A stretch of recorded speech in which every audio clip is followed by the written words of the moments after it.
Estamos em frente aqui no consultório, continuamos a falar-lhe de medicinas não convencionais. Vamos de seguida explicar-lhe o conceito também de homeopatia, mas antes de apresentar a minha próxima convidada, eu recordo que se tiver sugestões para o consultório do Porto Canal, pode sempre escrever-nos. Eu recordo para isso que a morada está a passar em rodapé ao longo desta emissão, para que possa tomar nota e enviar-nos então as suas dicas, conselhos e sugestões. Para já vamos falar-lhe então de homeopatia. O uso de produtos homeopáticos tem vindo a crescer em Portugal.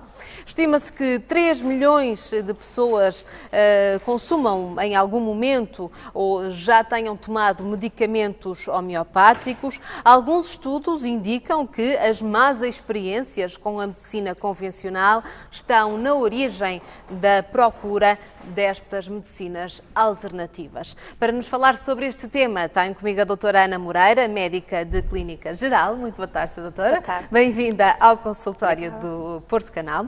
Doutora, a homeopatia, uma abordagem médica criada em 1796.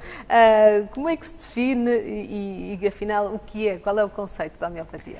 Em primeiro lugar, queria agradecer a toda a equipa a coragem de estar a falar nestes assuntos que muito me prezam a mim e aos colegas que trabalham como eu.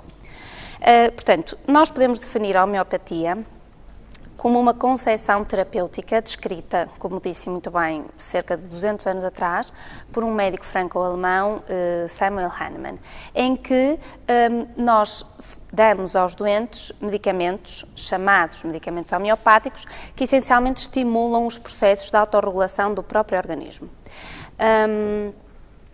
A homeopatia podemos dividi-la essencialmente em duas vertentes, uma mais clássica, unicista ou pluralista, e uma já mais moderna, digamos, uma homeopatia de segunda geração, que chamamos homotoxicologia ou medicina biorreguladora, que é a que eu tenho mais experiência. Os dados que falou muito bem, e eu acrescento que a Organização Mundial de Saúde declarou a homeopatia como uma medicina tradicional desde 2003 e, portanto, em sistemas de saúde como na Alemanha, na Suíça, na França, os medicamentos homeopáticos, são comparticipados. Sim. E, portanto, por exemplo, nos Estados Unidos, a homeopatia existe desde 1832 e a Universidade de Michigan é uma conhecidíssima por ter um serviço unicamente de medicina integrativa, onde se fazem imensos estudos. Ainda não é o caso, infelizmente, de Portugal, onde, como falava com o meu anterior convidado, ainda não são comparticipados, ainda não podemos recorrer à homeopatia e às medicinas naturais com o apoio do Estado. Esperemos um dia lá chegar. Para já, doutora, há muitas questões em relação à homeopatia, aos medicamentos homeopáticos. Em que é que consistem, afinal, estas substâncias? Portanto, os medicamentos homeopáticos são medicamentos feitos em laboratórios certificados, aos quais se lhes exigem todos os certificados iguais aos medicamentos de síntese, digamos assim, segundo as práticas GSM, portanto as práticas Gold Standard, e que são produzidos de acordo com as farmacopeias homeopáticas, nos quais na Europa temos a alemã, temos a francesa e temos a inglesa, para citar algumas. Estes medicamentos são produzidos com diluições e dinamizações de uma ou várias substâncias. Para percebermos melhor, e deixe-me usar uma linguagem mais simplista, podemos dizer que estas substâncias provocam os sintomas da doença, portanto, que podem curar-se ao serem administrados em doses diminuídas. Sim. Isto é correto? Embora eu acho que isso é o que faz mais confusão no início a um médico quando começa a estudar estes temas. De facto, o médico Samuel Hahnemann estava farto das barbéries do seu tempo, porque eram as purgas, os enemas, os sangramentos, e então ele começou a estudar substâncias. E tomou quinina, que era usada, embora de síntese, na profilaxia, na malária, para o tratamento da malária, e ele ficou com os mesmos sintomas da malária. Portanto, aqui a única, digamos, questão é a dose. Portanto, em doses altas produz-se os tais sintomas, em doses baixas podemos conseguir curar. E esta cura, repare, vem porque isto só se sabe agora, atualmente, com os mais modernos conceitos de imunologia, que trabalhamos o sistema imunológico. Portanto, basicamente, estes medicamentos biorregulam porque em doses infinitesimais, não é? Conseguem, através de movimentar citoquinas, que são elas que vão fazer este processo de biofeedback que se vai traduzir depois numa cura. Há imensos estudos in vitro, in vivo, ensaios clínicos randomizados que teimam em chegar à classe médica e, portanto, daí acho eu não continuarmos neste impasse.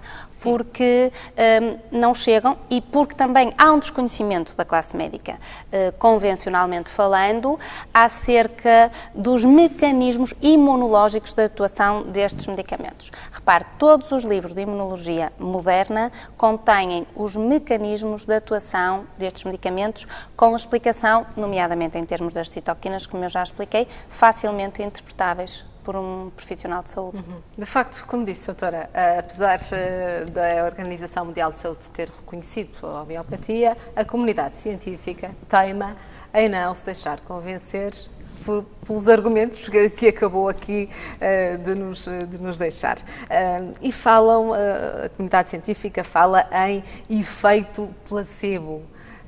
Eu pergunto-lhe, de facto, existem provas científicas que explicam o sucesso destes produtos? Repare, o ECHAMP dá-nos dados de 100 milhões de utilizadores na Europa de medicamentos homeopáticos. Estamos a falar de 30% da população a nível europeu.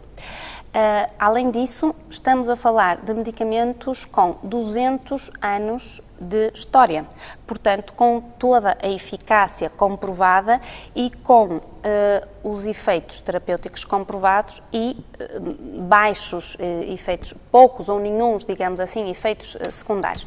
É muito interessante que fale nisso porque a semana passada houve um jornal alemão que publicou uma notícia, não sei se leu, contra a homeopatia. Sim, parece que de repente há uma campanha mundial contra a homeopatia. Mas parece que já acabou, polémico. Porque, entretanto, alguns partidos alemães já se insurgiram, porque exatamente como os medicamentos homeopáticos são comparticipados na Alemanha, já estavam a dizer que afinal não vamos comparticipar nada.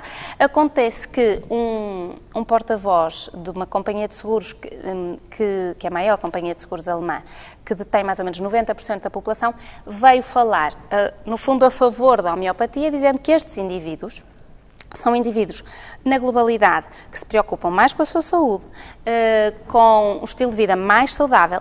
Em termos gerais, gastam menos dinheiro às companhias de seguro. Portanto, os partidos políticos imediatamente retiraram essa petição. Repare, outros exemplos, temos o hospital de Bristol, na Inglaterra, com uma área unicamente dedicada à homeopatia. Portanto, todos os estudos que são feitos, inclusivamente estudos multicêntricos, nos indicam que existe uma excelente relação custo-benefício, com muito poucos efeitos secundários. Teimam como eu já disse, em chegar principalmente à classe médica, porque penso que por aí poderíamos, digamos, inclusivamente depois comparticipar estes medicamentos, porque algumas pessoas usam e já usava a sua mãe, a sua avó. Claro. Claro, claro que sim. De facto, este é um tema polémico. É polémico. A comunidade científica continua a não se deixar convencer, mas são muitos os países que são considerados países de referência da homeopatia. Título de exemplo: Alemanha, Holanda, França, o Reino Unido. São países em que a homeopatia é um dos sistemas terapêuticos mais utilizados. Claro. E repare, há bocado esqueci-me de referir, repare, a nível europeu temos, por exemplo, as faculdades de medicina italianas, francesas, alemãs e espanholas, para citar algumas, com pós-graduações em homeopatia, homotoxicologia, percebe? E assim é que deve ser, portanto, darmos formação aos médicos para depois, quando estamos em frente a um doente, podermos decidir qual será a terapêutica que melhor se adequa à patologia ou ao caso que ele se nos está a dizer. E em casos em que, então, a homeopatia, os medicamentos homeopáticos podem ser usados? Em que patologias? Repare, se por definição as patologias são perda dos mecanismos de autorregulação do próprio organismo e se, como eu já expliquei, por definição, os medicamentos homeopáticos aquilo que fazem é, a nível imunológico, estamos a falar de baixas doses de antigénios, esta mesma regulação, este biofeedback, portanto, em virtualmente todas as patologias. O que é interessante realçar aqui é que o sucesso terapêutico destes medicamentos depende largamente da capacidade de autorregulação do organismo de cada indivíduo e que às vezes está danificado por outros medicamentos e até particularmente os medicamentos de síntese. Portanto, o nosso organismo lê o medicamento homeopático como se fosse um código de barras, porque exatamente são baixas concentrações de antigénios e então vai autorregular-se. Doutora, mas estes medicamentos podem substituir os fármacos convencionais, devem ser usados isoladamente ou, pelo contrário, devem ser complementares? Repare, todas as hipóteses são possíveis, acho eu. Portanto, os medicamentos homeopáticos, como eu já expliquei, por estes mecanismos imunológicos de eficácia, podem começar a ser usados concomitantemente com os medicamentos que o doente esteja a tomar, medicamentos alopáticos, exatamente porque estes medicamentos homeopáticos não têm os processos de metabolização, nomeadamente metabolização hepática e a excreção renal, dos medicamentos de síntese. Deste modo, não competem. É muito interessante que, quando começamos a dar a um doente medicamentos homeopáticos, ao mesmo tempo que os medicamentos homeopáticos, ao mesmo tempo que os medicamentos alopáticos, diminuímos os efeitos laterais dos medicamentos alopáticos. E depois, em doentes polimedicados, imagine, com antihistamínicos, anti-inflamatórios, analgésicos, perdão. O que acontece é que começamos concomitantemente a tratar e conseguimos depois ir diminuindo a dose dos medicamentos alopáticos até se conseguirmos realmente que o organismo daquela pessoa se autorregule pelos mecanismos que eu já expliquei de biofeedback, então vamos conseguir que ele virtualmente deixe de utilizar medicamentos alopáticos. É muito interessante, a doutora, sendo médica de clínica geral, estás a falar-nos sobre este assunto da homeopatia. Uma paixão. Nos seus doentes, o que é mais frequente? Recorrer aos medicamentos alopáticos, aos homeopáticos ou fazer aqui uma mistura, digamos, complementar? É claro que há casos onde ainda se tem que utilizar os medicamentos alopáticos, mas eu já não me lembro de prescrever alguma coisa em termos alopáticos desde que comecei a trabalhar nisto. Claro que no início nós temos um certo receio porque estamos formatados para uma determinada coisa. A partir do momento em que começamos a estudar e experimentar, lá está, usamos-los concomitantemente e depois os doentes reagem tão bem que quase nos dizem, olha, e se eu começar a baixar um bocadinho a dose? E então verificamos resultados espetaculares. Eu costumo dizer que ainda me surpreendo com a capacidade de regulação destes medicamentos, que é isso que eu gostava que ficasse bem claro.